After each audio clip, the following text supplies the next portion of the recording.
말씀은 로마서 3장 21절 22절 말씀을 읽어드리겠습니다. 이제는 율법 외에 하나님의 한 의가 나타났으니 율법과 선지자들에게 증거를 받은 것이라. 곧 예수 그리스도를 믿음으로 말미암아 모든 믿는 자에게 미치는 하나님의 의니 차별이 없느니라. 아멘. 지난주에는 치과를 찾아갔습니다. 1년에 2번 이렇게 정기적으로 가서 체크업을 하죠. 그리고 스케일링을 받습니다. 근데 이번에는 잇몸을 검사한 결과 잇몸 상태가 별로 좋지 않다라는 그런 진단을 받았어요. 그래서 딥 클리닝을 하게 되었습니다. 먼저 오른쪽에 마취를 해서 치료를 받았고요. 며칠 후에는 다시 가서 왼쪽 치료를 또 추가로 받았습니다. 또 의사 선생님은 진단을 하면서 저의 사랑니에 충치가 생겼다, 그렇게 말씀을 해주셨어요. 그런 사진을 딱 찍어서 딱 보여주시는데 좀 심각하더라고요. 제가 보기에도. 결국 그 충치를 뽑기로 결정을 했는데요. 저는 이 사랑니가 모두 어금니처럼 고르게 똑같이 그렇게 나 있어요. 그래서 이게 좀 아까워요. 그래서 아깝지만은 충치가 하도 심해서 어쩔 수 없이 그냥 뽑았습니다. 뽑으려고 그렇게 결정을 했는데, 이 사랑니를 뽑는 데에 자그마치 1시간이 걸렸어요. 저는 가서 뚝딱 나오면 한 10분도 안 걸릴 줄 알았는데 1시간이 넘게 걸렸어요. 그 이가 순순히 그냥 빠져나오지 않고 그냥 부러져 버렸어요.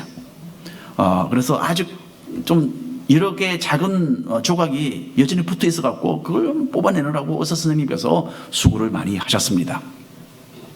저는 치과 의사 선생님들이 사용하는 그 의료 기구들에 대해서 좀 관심이 있어요. 여러분들도 좀 신기하죠, 그렇죠? 근데 입을 벌리고 저는 누워 있어만 하니까 도대체 이 기구들이 어떤 방식으로 사용되는지 직접 볼 수가 없어서 좀 답답하고 또 궁금하기도 합니다. 특별히 치과 의사 또는 위생사가 사용하는 그 작은 거울, 참 신기하죠? 그것으로 보면 이가 어떻게 보일까 생각을 해보기도 합니다. 자, 치과 거울은 둥글고 작게 이렇게 작은데 거기에 손잡이가 길게 달려있죠. 눈으로 쉽게 들여다볼 수 없는 위치에 있는 치아 부분은 이 거울을 꼭 사용해야만 볼 수가 있습니다. 또 이 거울은 어두운 부분에 이가 있으면 거기에 빛을 좀 반사해서 더 밝게 해서 치아를 들여다볼 수 있는 그런 용도로도 사용이 된다고 합니다. 자, 근데 이 거울은요, 치아를 검사하고 문제를 발견하는 데 참으로 중요합니다. 근데 일단 충치가 발견되고 나면 거울보다는 다른 기구가 이제 등장해야 합니다. 그렇죠? 집게를 가져와야지 됩니다. 집게로 이를 딱 붙들고서 조금씩 비틀어가면서 뽑아내야 되는 거죠. 저도 이번에 보니까 의사 선생님이 조금 비트니까 여기서 뚜둑 소리가 나고요. 결국 그렇게 해서 뽑아냈습니다. 자, 이렇게 거울의 역할과 집게의 역할은 분명히 구분이 되어 있어요. 그렇죠? 율법과 믿음의 관계도 그렇습니다. 율법은 모든 인간이 앓고 있는 이 죄의 문제를 덜추어냅니다. 하나님께서 제정해 주신 거룩한 법은 마치 거울처럼 죄의 그 심각성을 잘 보여줍니다. 율법의 그 주된 역할은 바로 인간이 죄인이다라는 것을 지적해 주는 것이죠. 그런데 율법은 이 죄의 문제를 해결하지는 못합니다. 치과 의사의 거울이 충치를 제거하지 못하는 것과 같은 이치죠. 죄인을 구하는 것이 율법이 아니라 믿음이라는 것을 우리는 알아야 합니다. 믿음이 아니고는 이 죄를 씻을 방법이 없고요. 따라서 하나님의 그 공정하신 심판과 형벌을 피할 길도 없는 것입니다. 자, 오늘은 우리가 믿음으로 이루어지는 하나님의 구원을 더 깊이 살펴보게 되었습니다. 율법이 할 수 없는 일을 하나님께서 어떻게 믿음을 통하여서 이루시는지를 함께 생각해 보면서 하나님의 은혜에 감사하는 이 시간이 되기를 바랍니다. 먼저 여러분, 우리는 모두가 다 죄인입니다. 로마에 있는 성도들에게 보내는 이 편지에서 사도 바울은 지금까지 율법에 대해서 많이 기록을 했습니다. 유대인들은 자기들이 선지자 모세를 통하여서 하나님의 율법을 전달받았다는 이 사실 때문에 아주 대단한 자부심을 가지고 있었습니다. 자기들은 하나님과의 그 특별한 관계를 누리는 선택받은 백성이기 때문에 하나님의 나라에 거뜬히 들어갈 수 있을 것으로 그렇게 간주를 했어요. 하지만 바울은 사람이 율법을 그냥 듣고 아는 것으로 하나님의 인정을 받지 못한다라고 말합니다. 유대인들에게는 율법을 준수하지 않고 그 법을 어기는 삶을 살면서도 스스로를 의롭게 여기는 그런 위선이 있었던 것이죠. 그래서 바울은 그들이 하나님의 그 공정하신 심판을 피하지 못할 것이라고 무섭게 꾸짖었습니다. 유대인들은 율법의 조항들을 부분적으로 잘 지켜나갔어요. 근데 그것으로 하나님께 율법을 잘 지켰다는 그런 평가를 받을 것이라는 오해를 가지고 있었던 것입니다. 하지만 바울은 그들의 생각이 너무나 잘못되었다는 것을 지적해 주었어요. 율법은 그 표면적인 준수에 끝나는 것이 아니라 마음의 죄도 다룬다는 것을 유대인들은 잊어버리고 있었던 것입니다. 결국 겉모습으로 율법 준수에 치중하면서 속으로는 썩어가고 있는 자기들의 그 모습을 제대로 인식하지 못했던 것입니다. 이방인들은 유대인들과는 달리 하나님을 어떻게 섬겨야 하고 또 다른 사람을 어떻게 대해야 하는지에 대한 하나님의 그 정확한 법을 전해듣지 못했습니다. 이런 이유로 이방인들은 유대인들에게서 인간 취급을 받지 못했던 것이죠. 하지만 이방인들도 하나님의 형상으로 창조되었기 때문에 마음속에서 들려오는 그 양심의 소리가 그들에게 율법의 역할을 대신해 주었다라고 우리는 지난번에 읽어보았습니다. 여러분, 미국 재무국에는요, 양심기금이라는 것이 있습니다. 양심기금. 탈세를 했다거나 또는 부정으로 또 악한 방법으로 돈을 버는 사람들이 양심적으로 이제 양심의 가책을 느끼게 되면 양심적으로 돈을 일부를 국가에 갚을 수 있도록 하는 그런 특별한 기금입니다. 지금부터 약 한 200년 전에 이 기금이 시작되었는데요. 그 첫 해에는 딱 한 사람이 이 양심기금을 바쳤는데 그게 5불짜리 수표 하나였다고 합니다. 1년에. 근데 그 후에 많은 돈을 이제 매년 거둬들이고 있습니다. 어떤 사람은 9센트 금액을 보냈어요. 9센트 금액. 9달러가 아니고 자기가 3센트짜리 우표를 재사용했기 때문에 양심의 가책을 받고 하면 안 되는 거니까 그래서 편지를 적어서 그렇게 설명을 하고 보냈다고 합니다. 물론 이것은 각자가 자진해서 그렇게 하는 거죠. 예. 그리고 때로는 양심의 가책을 받아서 죽기 직전에 정부의 돈을 납부하는 그런 사람들이 있다고 해요. 어떤 사람은 편지에 쓰기를 내가 작년에 세금을 다 내지 않았기 때문에 요즘 잠을 자지 못한다. 양심의 가책을 받아서. 그래서 내가 이 1,000불을 지금 보낸다. 그렇게 적었다고 해요. 그러고는 말하기를 이 다음에도 내가 계속 잠을 이룰 수 없으면 그때는 나머지 돈도 내겠습니다. 그렇게 기록을 해서 보냈다고 합니다. 여러분, 양심의 소리가 이 사람들의 그 행동이 잘못된 것임을 지적해주고 있는 것이죠.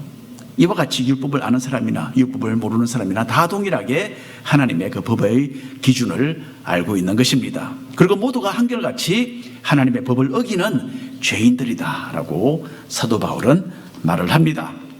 로마서 3장 9절부터 12절까지 말씀인데요. 한 절씩 나누어서 읽어보겠습니다.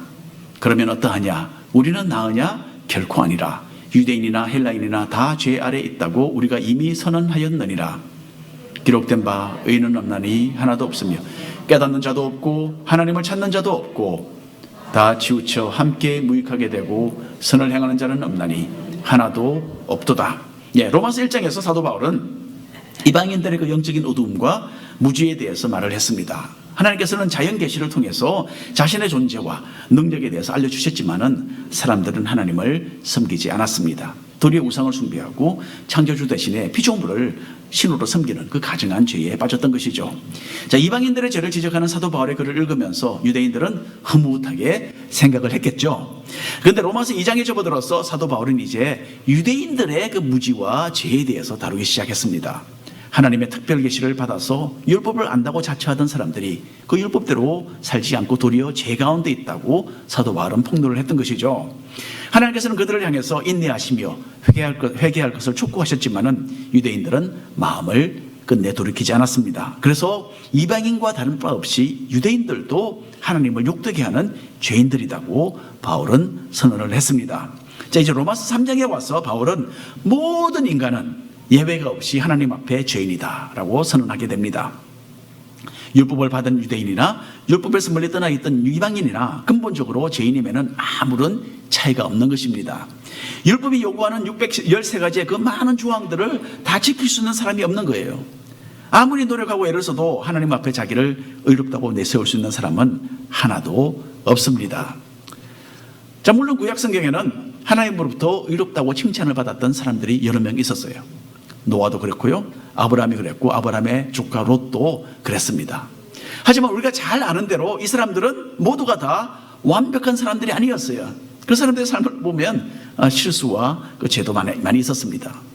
자, 하나님의 마음에 합한 사람이라고 칭찬을 받았던 다윗 왕도 여러 차례 죄를 짓고 또한 실수도 범했던 사람입니다.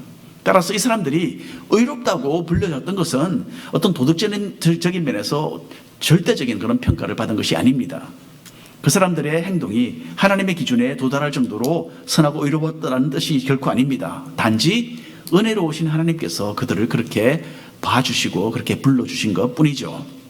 자, 하나님의 완전하신 거룩하심 앞에서는 이 세상 그 어떤 사람이라도 예외가 없이 다 죄인이고 모두가 다 한결같이 하나님의 기준에 미치지 못하는 겁니다. 스스로의 그 행위로 의로우신 하나님 앞에 당당하게 설 수 있는 사람은 하나도 없습니다. 여러분, 운전을 하다 보면 간혹 한 번씩 이 티켓을 받게 됩니다. 그렇죠? 예, 저는 지금까지 거의 40년을 운전을 했는데 스피딩 티켓을 딱 2번 받아봤습니다. 하나는 30년 전에 한번 받아봤고요. 그 다음에는 15년 전에 제가 또 티켓을 받아봤어요. 그러고 보니까 이 15년 주기로 하나씩 받는데 어쩌면 내년 2020년도에 또 하나를 받게 될지도 모르겠습니다. 그런데 하와이에 있는 하나는 괜찮을 것 같아요. 왜냐하면 둘 다 제가 캘리포니아에서 운전을 하다가 티켓을 받았거든요. 그러니까 캘리포니아 안 가면 괜찮겠죠. 그래서 저는 그때 2번 다 티켓을 받을 때에 친구 차를 따라가다가 티켓을 받았어요. 저는 2번 다 길을 잘 몰랐기 때문에, 가는 곳을 길을 잘 몰랐기 때문에 친구를 따라가고 있었어요. 친구 차를. 근데 앞에 있는 친구가 너무 빨리 달렸기 때문에 2번 다 그거 놓치면 안 되잖아요. 길을 잃을까가 염려가 되어서 그거 따라가다가 그러다가 붙잡혀서 저는 티켓을 받았습니다. 그러니까 굉장히 저는 억울한 케이스죠. 예. 자, 기분을 내고 막 빨리 달리다가 티켓을 받은 게 아니고 그냥 어쩔 수 없이 그냥 그렇게 하다가 그렇게 된 겁니다. 좀 친구들이 좀 따라오는 저를 좀 생각했으면 괜찮았는데, 그죠? 예. 30년 전에 처음에 이 스피딩 티켓을 받았을 때는 그때는 뒤에서 따라오던 경찰에게 붙잡혔어요. 뒤에서 경찰이 따라오다 보니까 열심히 제가 속도를 내고 있으니까 붙잡힌 거죠. 어쩔 수 없습니다. 그런데 15년 전에는요, 앞에서 기다리던 경찰에게 제가 붙잡혔어요. 예. 참 신기한 것은 먼저 속도를 내고 막 내빼던 그 친구 목사였어요. 친구 목사는 무사통과 지나갔습니다. 그런데 그 뒤에 땀을 쩔쩔 흘리면서 겨우겨우 따라가던 제가 붙잡힌 거예요. 이거 좀 억울하지 않습니까? 예. 자, 여러분, 붙잡혀서 티켓을 받은 사람은 저였지만은 법을 어긴 사람은 둘 다죠. 예. 앞에 가던 친구들도 역시 법을 어기고 있었던 거죠.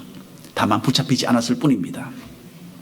자, 우리 가운데는 아직도 스피딩 티켓을 나는 하나도 받지 않았는데 하는 사람들이 있을 것 같아요. 예, 분명히. 특별히 우리 여자분들이 그러실 것 같아요. 하지만 여러분, 모두가 속도 위반을 하고 계신다는 것을 저는 확실하게 말씀드릴 수 있습니다. 여러분, 우리 교회로 오늘 오실 때에 우리 만호와 길이 얼마나 넓고 아름답고 또 얼마나 고수미가 똑바로 생겼잖아요. 그 길 속도 제한이 무엇인지 아십니까? 예. 근데 그것도 모르고 계시는 분은 분명히 속도를 위반하고 계시는 것이고, 25마일인 것을 아는 분들도 분명히 그 속도를 위반하고 오시는 거죠. 오늘 이 속도를 조금 더 넘지 않고 이 자리에 나와 계시는 분은 하나도 없을 것으로 저는 생각을 합니다. 이런 과속도 과속이지만은 또 스톱 사인을 완벽하게 지키는 사람도 있겠습니까? 우리 교인들 가운데는요, 스톱은 분명히 딱 했는데 그 자리에서 완전 정지 상태로 가만히 3초 동안을 기다리지 않았다고 해서 경찰에게 티켓을 받은 분이 계세요. 원래 그렇게 해야 된답니다. 스탑 사인에 딱 스탑했다가 하나, 둘, 셋, 그리고는 갈 수가 있는 거예요. 아무 차가 없어도. 그렇게 운전하는 사람 있습니까? 예. 또 벨트를 착용하지 않은 채 차가 조금이라도 움직이면 그것도 티켓감이에요. 도로가 아니라 보통 일반 주차장에도 마찬가지입니다. 그래서 우리가 어떻게 합니까? 대개 주차장에서 엔진을 걸고 기어를 바꾸고 차를 타고 가면서 벨트를 이렇게 하잖아요. 다 이게 티켓감이에요. 걸리지 않아서 그렇지. 다 법을 위반하고 있는 겁니다. 여러분, 인간이 만든 몇 가지 교통법규도 제대로 지키지 못하는 우리가 하나님께서 제정해 주신 그 많은 율법의 규정들을 완벽하게 지킨다는 것은 있을 수가 없는 일이죠. 율법은 완전하고 그 법을 집행하시는 분은 이 온 우주에서 가장 의미로우신 재판관이신 거룩하신 하나님이십니다. 이 하나님의 불꽃 같은 그 눈길 앞에서 우리 각 사람은 가히 셀 수도 없이 많은 죄를 지은 범죄자들이라는 이 사실을 우리는 감출 도리가 없는 것입니다. 우리가 얼마나 큰 죄인인지를 깨닫고 하나님의 은혜를 구하면서 무릎을 꿇는 그런 성도들이 되어야 합니다. 이어서 사도 바울은 두 번째로 율법과 믿음의 관계를 설명합니다. 하나님의 율법은 완벽한 준수를 요구하죠. 그리고 하나님의 심판대 앞에서는 유죄 판결과 무죄 판결, 그 둘 중에 하나뿐입니다. 그 중간이 없어요. 이것도 아니고 저것, 그건 없습니다. 하나님, 나도 좀 선한 일을 좀 했습니다. 이런 말은 통하지가 않습니다. 또 나는 저 사람보다는 그래도 좀 나아요. 이런 핑계도 거기서는 아무런 효력이 없습니다. 이 세상의 법정에서도 이런 말은 통하지 않는 거죠. 과속 티켓을 받은 사람이 판사 앞에 나가서 저는 그래도 신호등은 지키는데요. 그런 말을 한다고 해서 그 무죄 판결 받겠습니까? 아니죠. 로마서 3장 19절 말씀 보겠습니다. 우리가 알거니와 무릇 율법이 말하는 바는 율법 아래에 있는 자들에게 말하는 것이니 이는 모든 입을 막고 온 세상으로 하나님의 심판 아래에 있게 하려 함이라. 율법은 사람의 입을 틀어막는 일을 합니다. 우리는 입이 10개가 아니라 100개, 1000개가 있어도 한마디 변명할 수 없습니다. 율법은 우리의 불완전한 모습을 완벽하게 덜추어내기 때문입니다. 이미 우리가 살펴본 대로 크고 작은 법을 어기는 것이 죄죠. 악을 행하는 것이 죄일 뿐만 아니라 또한 선을 행하지 않는 것도 죄입니다. 나쁜 것만 하는 게 죄가 아니고요. 선한 일을 하지 않는 것도 죄입니다. 말로서 죄를 지을 수도 있고요. 마음의 죄도 하나님은 넘어가지 않으시고 탓하십니다. 무엇보다도 하나님을 찾지 않고 그분의 뜻에 순종하지 않는 것이 죄 중에도 가장 큰 죄예요. 그러니까 우리가 하나님의 법정에서 유죄 판결을 받을 수밖에 없는 거예요. 그래서 율법의 가장 주된 역할은 인간으로 하여금 죄를 깨닫게 하는 것이다. 그렇게 사도 바울은 여기서 밝히고 있습니다. 3장 20절 말씀 한 목소리 읽어보겠습니다. 그러므로 율법의 행위로 그의 앞에 의롭다 하심을 얻을 육체가 없나니 율법으로는 죄를 깨달음이니라. 존 코르쿠란이라는 사람이 있었어요. 실제로 이 사람은 독서 장애자였어요. 그러니까 읽고 쓰지를 못하는 거예요. 그런 상태가 있습니다. 그래서 거의 자기 이름 적는 것 외에는 읽고 쓰지를 못하는 거예요. 나이가 48세가 되기까지 이 사람이 읽고 쓰는 것이 얼마만큼 발전을 했느냐면 초등학교 2학년 정도 수준밖에 발전하지 못했답니다. 그러니까 어릴 때를 한번 생각해 보세요. 읽고 쓰지를 배우지를 못하고 클래스 안에서는 난장판을 내고 또 수업을 방해합니다. 그런데도 이상하게 한 학년 진급을 하는 거예요. 왜냐하면 머리가 너무나 명석하고 영리했어요. 선생님들을 교묘하게 속이고 그리고 그렇게 해서 용케 진급을 하고 결국 초등학교를 졸업을 하게 됩니다. 대단하죠? 근데 중학교에 들어갔어요. 중학교에서도 이렇게 잘 빠져나가서 속이고 해서 졸업을 했어요. 중학교를. 고등학교를 들어갔습니다. 고등학교에서도 다른 학생들이 한 숙제를 다 빼돌려서 자기 이름을 거기다 쓰고 해서 이런 식으로 해서 학점을 땁니다. 그리고 공부 잘하는 아이들을 잘 보고는 그 아이들을 어떻게 교묘하게 사용을 해서 학교를 졸업하게 돼요. 고등학교를 졸업했습니다. 이름도 제대로 자기 이름도 겨우 쓸 수 있는 사람이 그렇게 됐어요. 그 다음에는 대학을 들어갔습니다. 이 사람이. 거기서도 계속 부정으로 시험을 치고 통과를 합니다. 실제로 있었던 이야기입니다. 여러분. 실제로. 존 코르코란이라고 해서 여러분 찾아보시면 조금이라도 나올 거예요. 속임수를 써서 학점을 따기 시작합니다. 그리고는 그 읽을 수조차 없는 이 사람이 교육학을 전공했고 그리고 경영학을 전공을 해서 학위까지 받았어요.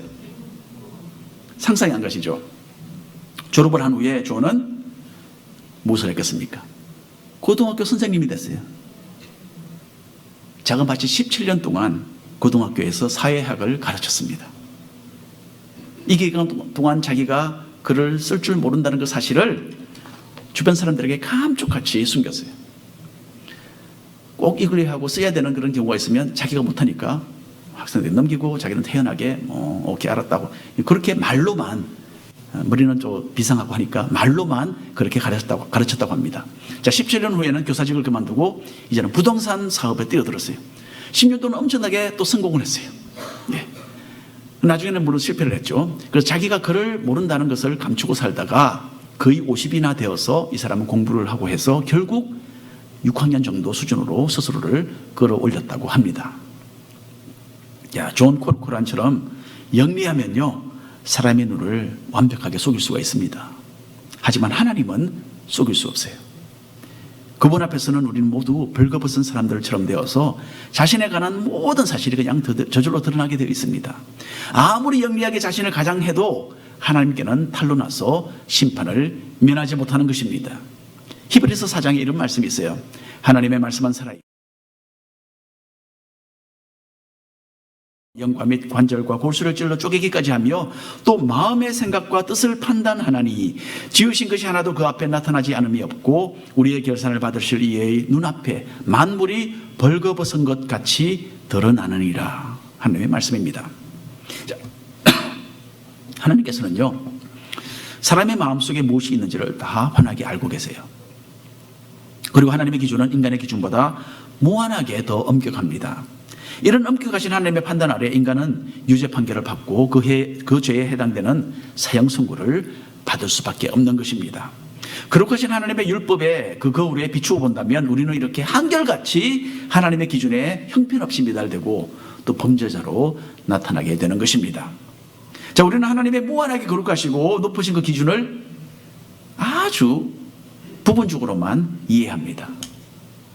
그리고 우리 자신들의 그 선한 행동은 상당히 과대평가하고요, 우리 스스로의 참 악하고 타락되고 죄악된 썩어진 그 모습은 덮어버리고 잊어버리고 살아갑니다.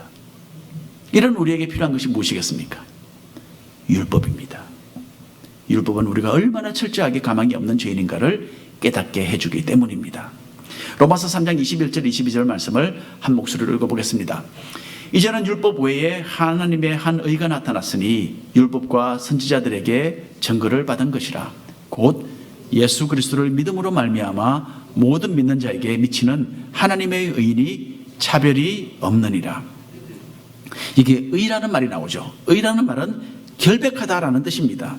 올바르고 선해서 하나님께 무죄 판결을 받는 그런 완전한 상태를 의미합니다. 그런데 율법을 준수하려는 그 노력으로는 아무도 이 완전한 의로운 상태에 도달할 수가 없어요. 우리는 다 하나님의 율법을 무수하게 범하는 죄인들이기 때문입니다. 자, 이런 인간적인 시도를 일컬어서 인간의 의라고 그렇게 부르죠.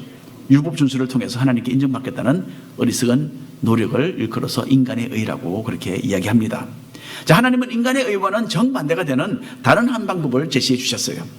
인간의 노력과 시도가 아니라 하나님께서 제시해 주신 새로운 영적인 상태인데 바로 하나님의 의입니다. 자, 이 세상에 어떤 특별한 옷을 입는다 해도 그 태양의 뜨거운 불덩이 속으로 들어가고서 무사할 수 있겠습니까? 다 녹아버리겠죠. 그렇죠? 들어가기도 전에 멀리 태양에 가까이 가기도 전에 그냥 다 타서 없어져 버릴 것입니다. 이와 같이 죄인된 우리가 태양보다도 더 강렬하시고 눈보다도 더 정결하신 하나님 앞에 선다는 것은요, 까마득하게 불가능한 일입니다. 하지만 우리는 십자가를 지신 예수님으로 옷 입고 믿음으로 하나님 앞에 나아갈 수가 있습니다. 이것이 바로 하나님의 의입니다. 하나님께서 입혀주시는 이 의로운 옷을 입어야만 우리는 지옥의 형벌을 면하고 천국을 상속받게 됩니다. 그리고 하나님의 의는요, 완전히 예수님을 의지하는 그 믿음을 통해서 우리에게 주어집니다. 로마서 3장 23절 24절 말씀을 한 절씩 나눠서 읽겠습니다. 모든 사람이 죄를 범하였음에 하나님의 영광에 이르지 못하더니 하나님의 은혜로 값없이 의롭다 하심을 얻은 자 되었느니라. 속량으로 말미암아. 여기서 속량이라는 말이 나오죠. 속량이라는 말은 값을 대신 지불해 주는 것을 말합니다. 속량. 옛날 로마 시대는 마치 물건을 사고 팔듯이 노예를 시장에서 그렇게 사고 팔았다고 합니다. 그런데 만일에 어떤 부자가 지나가다가 그 노예의 몸값을 지불해 주면 어떻게 됩니까? 그 사람은 갑자기 자유의 몸이 될 수 있었어요. 왜냐하면 속량을 받았기 때문에. 우리는 율법을 범한 죄인들로서 영원한 죽음이라는 그 죄의 값이 우리의 목에 다 걸려 있었습니다. 그런데 예수님께서 온 우주에서 가장 값진 자신의 목숨을 대신 내어주셔서 대신 값을 지불해 주시고 우리에게 자유를 안겨다 주신 것입니다. 이제 우리는 지옥의 형벌을 면하게 되었고요, 천국 백성이 되었는데 이것이 바로 속량 또는 구속이라는 말의 뜻입니다. 이 모든 것은 하나님의 은혜 덕분이에요. 은혜라는 것은 자격이 없는 사람에게 호의를 베푸는 것을 말을 합니다. 율법의 기준으로 본다면 우리는 하나님께 아무런 내세울 공로가 없는 거예요. 하지만 하나님은 우리를 자신의 소유로 삼으시고 영원한 형벌에서 구원해 주시는 그 은혜를 베풀어 주신 것입니다. 우리는 한 일이 전혀 없지만은 예수님이 십자가에서 우리를 위해 하신 일을 믿기 때문에 무죄 선언을 받게 된 것입니다.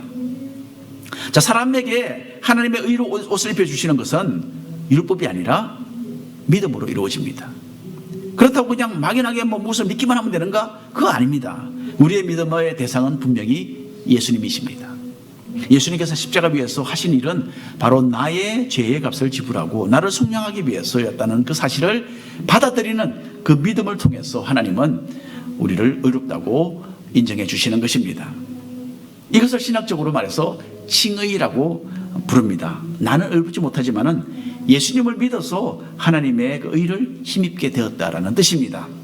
좀 복잡하죠? 자, 나의 행동과 상관없이 믿음을 보시고 하나님의 의로 옷 입혀 주시는 그 은혜에 우리는 감사와 찬양을 올려드리게 되는 것입니다. 마지막으로 세 번째로 이제 하나님의 큰 은혜를 입은 사람들에게 있어야 할 것이 있는데요, 그것은 바로 겸손과 사랑입니다. 바울은 벌써 여러 차례 반복해서 율법의 행위로는 도무지 하나님 앞에 무죄 판결을 받지 못한다라고 말을 했습니다. 율법은 사람을 의롭게 만들지 못합니다. 반대로 하나님의 율법은 마치 치과 의사가 사용하는 거울처럼 인간의 죄를 들추어내고 보여주는 그런 역할을 하기 때문입니다. 로마서 3장 27절 28절 말씀인데요, 한 절씩 또한 나누어서 읽겠습니다. 그런즉 자랑할 때가 어디 있느냐? 있을 수가 없느니라. 무슨 법으로냐? 행위로냐? 아니라 오직 믿음의 법으로니라. 그러므로 사람이 의롭다 하심을 얻은 것은 율법의 행위에 있지 아니하고 믿음으로 되는 줄 우리가 인정하노라. 여러분, 믿음은 행위가 아닙니다. 손을 내밀어서 거저 주시는 하나님의 선물을 그냥 받은 것이 이게 바로 믿음입니다. 하나님의 의는 예수님을 통해서 이루어졌고요, 나는 믿음으로 그 사실을 그냥 나의 것으로 받아들인 것뿐입니다. 그러니 내가 한 것은 아무것도 없는 거죠. 나는 아무런 공도가 없는 영적인 거지였는데 그냥 손을 내밀어서 하나님이 무료로 베풀어 주시는 이 엄청난 은혜를 그냥 그저 받은 것뿐입니다. 따라서 우리 인간 책에서는요, 자랑스럽게 내세울 것이 하나도 없어요. 다 하나님께서 하셨기 때문입니다. 나의 나된 것은 다 하나님의 은혜라는 것을 되새기면서 겸손하게 모든 영광을 주님께 돌리시기를 바랍니다.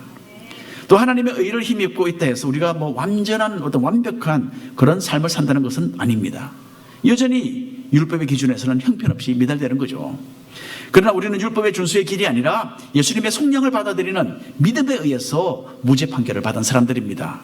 자, 그러면 믿는 사람에게 율법은 그렇게 필요가 없는 것이 아니냐, 이제는 더 이상, 그런 질문이 있을 수가 있겠죠. 여기에 대해서 사도 바울은 이렇게 대답을 합니다. 로마서 3장 31절 말씀인데요, 함께 다 같이 읽겠습니다. 그런즉 우리가 믿음으로 말미암아 율법을 파기하느냐? 그럴 수 없느니라. 도리어 율법을 굳게 세우느니라. 율법을 지킬 수가 없는데 율법을 세운대요, 그렇죠? 율법을 굳게 세운다는 말은 성경에 있는 613가지 그 법을 곧이곧대로 다 일일이 준수해야 한다는 뜻이 아닙니다.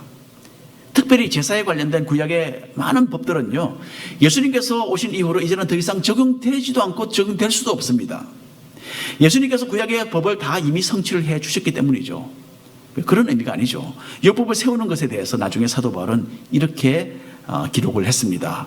로마서 13장에 넘어가면요, 간음하지 말라, 살인하지 말라, 도둑질하지 말라, 탐내지 말라 한 것과 그 외에 다른 계명이 있을지라도 내 이웃을 내 자신과 같이 사랑하라 하신 그 말씀 가운데 다 들었느니라. 사랑은 이웃에게 악을 행하지 아니하나니 그러므로 사랑은 율법의 완성이니라. 이렇게 율법을 세우는 겁니다. 믿음으로 하나님의 의의 옷을 입은 우리가 해야 할 일이 바로 여기에 있습니다. 하나님을 먼저 사랑하고 또 이웃을 자신과 같이 사랑하고 존중하는 하며 또 섬기는 것은 하나님이 주신 율법의 가장 핵심되는 정신입니다.